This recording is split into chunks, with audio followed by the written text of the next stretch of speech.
સુરતમાંથી bogus તબીબનો ચોંકાવનારો ખુલાસો સામે આવ્યો છે। લોકોના જીવન સાથે ચેડા કરનાર તબીબોનો સુરતમાં રાફડો ફાટ્યો છે।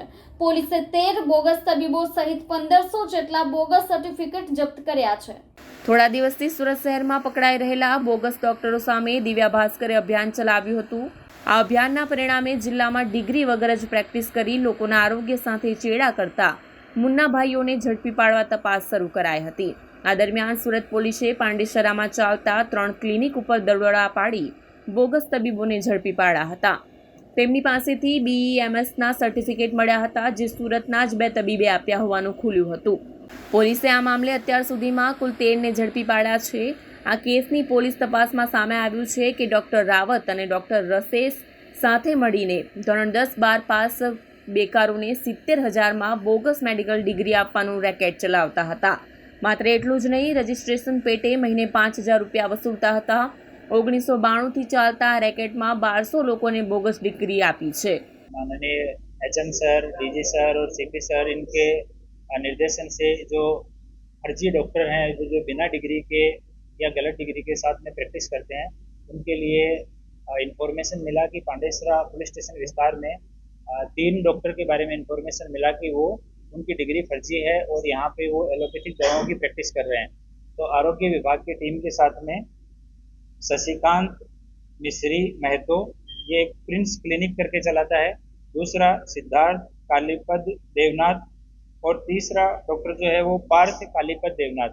ये तीनों डॉक्टर हैं, ये पांडेसरा विस्तार में एलोपैथिक दवाओं के साथ में प्रैक्टिस करते थे। तो आरोग्य की टीम के साथ में इनके यहाँ पे पुलिस की टीम गई और जब इनकी डिग्रियों की मांगी गई इनसे डिग्री, तो इन तीनों ने BEMS की degree bachelor of electro homeopathy medical science, इसका एक सर्टिफिकेट दिया और इसका फुल फॉर्म उन्होंने अपने हिसाब से बताया कि ये सर BEMS जो है वो basic of electro homeopathic medical science है।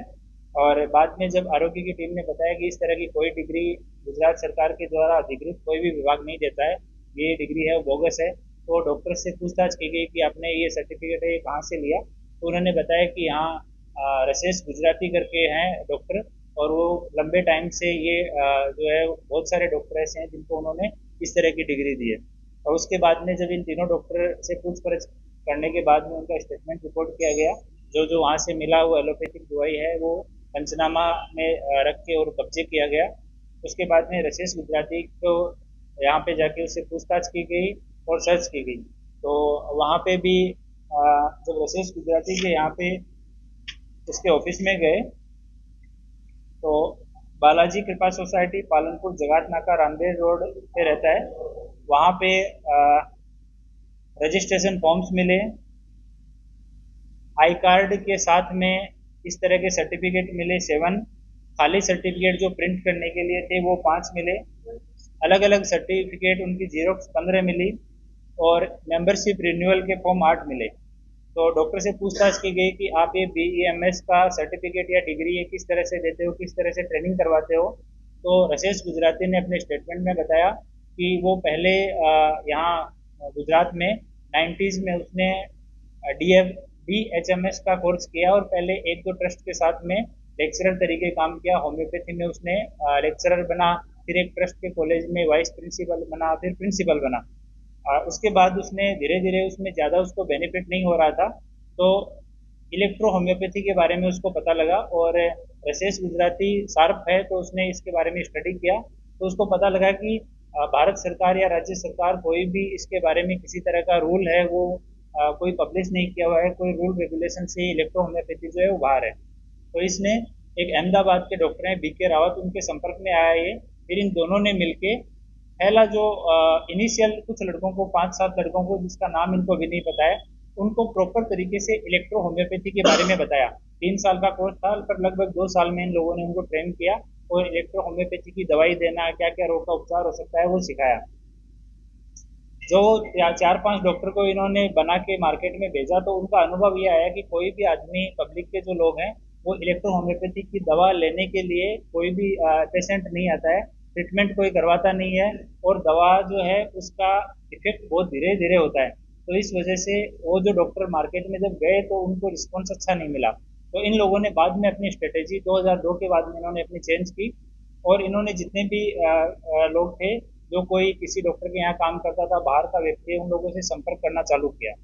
इन्होंने उनको कि आप हमें 70,000 रुपये दीजिए, हमारा आयुष डिपार्टमेंट जो गुजरात का है उसके अंडर में हमारा board of electro homeopathy Gujarat ये रजिस्टर्ड है और ये अहमदाबाद में है। इसके अंडर में हम आपको ट्रेनिंग करवाएंगे और उसकी डिग्री देंगे। ये ट्रेनिंग 2.5 साल की ट्रेनिंग देंगे, ये सब महज दिखावा था।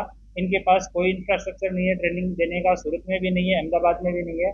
ये 70,000 रुपये किसी से 60, किसी से 70, मौका मिला तो 80 भी अलग अलग आदमियों से लेते थे। लेने के बाद में उनको 10 से 15 दिन में वो डिग्री प्रिंट करके ये लोग दे देते थे और साथ में रसेल जो है वो यहाँ पे उनको गारंटी देता था कि तुम लोग कहीं पे भी जाओ, एलोपैथिक, होम्योपैथिक, आयुर्वेद जो प्रैक्टिस तुम्हें करनी है तुम आराम से प्रैक्टिस कर सकते हो।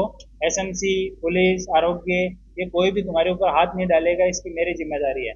तो ये उनके बीच बीच में घूमता रहता था और उनको एक रजिस्ट्रेशन सर्टिफिकेट ये लोग प्रिंट करके देते थे कि ये हमारे बोर्ड का रजिस्ट्रेशन सर्टिफिकेट है, इसके बाद में आप अधिकृत हैं कहीं पे भी प्रैक्टिस करने के। तो वो सर्टिफिकेट की वैलिडिटी ये लोग रखते थे कि जैसे 1 साल की वैलिडिटी का दिया तो उसके रिन्यूअल के बहाने से 5,000 रुपये से लेकर 15,000 रुपये तक ये पर डॉक्टर का 1 साल का वसूलते थे। और उस कोई डॉक्टर अगर ना बोले कि मैं ये नहीं दे सकता हूँ या कोई जांच पड़ताल करने की कोशिश करे तो उसको अलग अलग तरीके से ये लोग धमकाते थे। अभी एक डॉक्टर आया है जिसको तो इन्होंने कि तुम्हें मार देंगे इस तरह की धमकियां भी दी है। पर इनिशियल फेज में ये लोग प्रशासन का, आरोग्य विभाग का इस तरह का नाम लेके कि तुम्हें बुक करवा देंगे, इस तरह की धमकी देके ये अपनी एनुअल फीस वो कलेक्ट करते थे।